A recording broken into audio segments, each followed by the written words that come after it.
বাংলাদেশ এখন ভোটের শেষ লগ্নে। ঠিক এই সময় সবচেয়ে বড় সংখ্যাটা কি ছিল বলেন তো? আইন শৃঙ্খলা পরিস্থিতি অথবা নিরাপত্তা।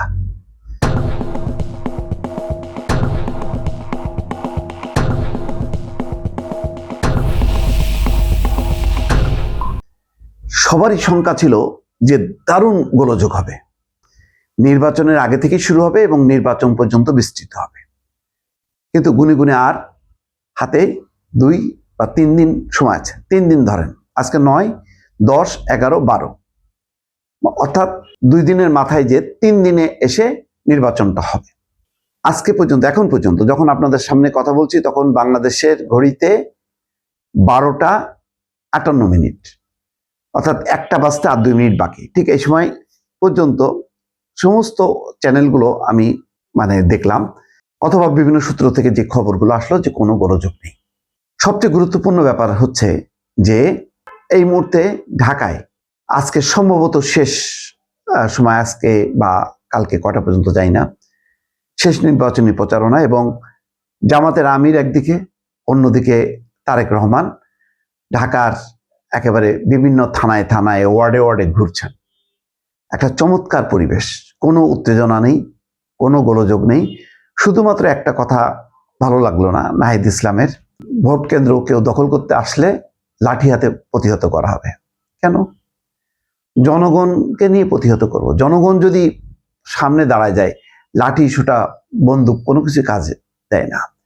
ভাষাটা খুব গুরুত্বপূর্ণ এই সময়, ভাষাটা খুবই গুরুত্বপূর্ণ। লাঠি হাতে বলা মানে আপনি হচ্ছে একটা উস্কানি দিলেন, এটা ভালো ভাষা না। কিন্তু তারেক রহমান, অন্যদিকে শফিকুর রহমান, দুইজনকে ধন্যবাদ জানাবো এই কারণে, দুইজনই কিন্তু চমৎকার ভাবে তারা প্রচার অভিযান চালাচ্ছেন।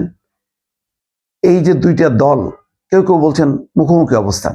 আমি কিছুক্ষণ আগে, এই ভিডিওটা করার আগে আমি যশোরে কথা বলেছিলাম একজন সাংবাদিকের সঙ্গে। তিনিও বললেন যে ভাই, 15 বছরের মধ্যে এইরকম উৎসব মুখর পরিবেশ আর দেখা যায়নি। কিরকম? বললো যে পাশাপাশি মিছিল যাচ্ছে, এই বিএনপির মিছিল, কিছুক্ষণ পর জামাতের মিছিল ক্রস করছে একে অন্যের মিছিলকে, কিন্তু কোনো রকম কোনো উত্তেজনা নেই, কোনো রকম উস্কানি নেই।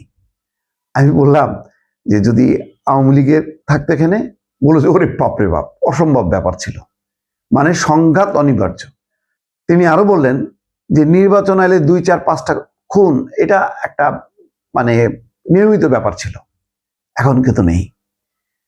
তার মানে এর আগে একতরফা নির্বাচন হবার পরও এরকম খুনোখুনি হতো, এইবার প্রতিদ্বন্দ্বিতামূলক তীব্র। যশোরের 6টা আসনের ব্যাপারে তার ধারণা যে ভাগাভাগি হবে, এবং সেটাও হয়তো বিএনপি আরো ভালো করতে পারতো, কিন্তু বিএনপির আভ্যন্তরীণ দুর্বলতা বা সাংগঠনিক দুর্বলতা, প্রার্থী সিলেকশন, শেষ মুহূর্তে প্রার্থী পরিবর্তন, এসব মিলায় বিএনপি কিছুটা পিছায় পড়লেও ধানের শীষ তো ধানের শীষ, দলমত নির্বিশেষে তার পক্ষে একটা জোয়ার আছে। কিন্তু লক্ষণীয় যে দাঁড়িপাল্লার পক্ষেও নীরব ভোট অনেকখানি সামনে চলে এসছে, তারা এখন সরব হয়ে উঠছে। দেখেন, আমি বক্তব্য দিচ্ছি কোনো দলকে না, কোনো প্রার্থীকে না। আজকে আমি জানি, আজকে কালকে অনেকে সোচ্চার হবেন, একেবারে কিভাবে বদনাম করা যায় দাঁড়িপাল্লাকে, কিভাবে বদনাম করা যায় ধানের শীষকে, যা যা খুশি সবকিছু করবেন। কিন্তু সবচেয়ে বড় কথা হলো যে এবারের নির্বাচনে কোন দল বিজয়ী হলো তা না, এবারের নির্বাচনকে বিজয়ী করা আমার মনে হয় যে খুবই গুরুত্বপূর্ণ বিষয়। কারণ গত 3টা টার্মে নির্বাচন পরাজিত হয়েছে, ভোট পরাজিত হয়েছে। এবারের কিন্তু সবচেয়ে বড় বিষয় হচ্ছে ভোট বা নির্বাচন জয়যুক্ত হইতে হবে। ডক্টর মোহাম্মদ ইউনূস কিন্তু বলেছেন যে এবারের নির্বাচনটা হবে অন্যতম সেরা একটা নির্বাচন। বলা যায় না, সেটা কিন্তু হতেও পারে। হ্যাঁ, আপনি বলবেন যে এটা একদম পূর্ণাঙ্গ হলো না, কারণ আওয়ামী লীগ নেই। এখন আওয়ামী লীগ কেন নেই?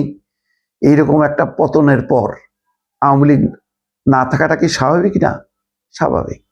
এর আগে কি হলো? গণতান্ত্রিক নির্বাচনের নামে 3টা নির্বাচনে বিদেশিরা এত অনুরোধ করলো, শেষ পর্যন্ত বিএনপিকে তো নির্বাচনে রাখা যায়নি, জামাতকেও রাখা যায়নি। সেটাকে নিয়োগ কি করতে পেরেছে? পারেনি। সালে একটা টেস্ট কেস ছিল, সেখানেও ফেল, চরমভাবে আওয়ামী লীগ ফেল। মানে মাঠ এমনভাবে দখল করে ফেললো তারা, এবং দিনের ভোট রাতে যেভাবে তারা করে ফেললো, তাতে আর নির্বাচন থাকলো না।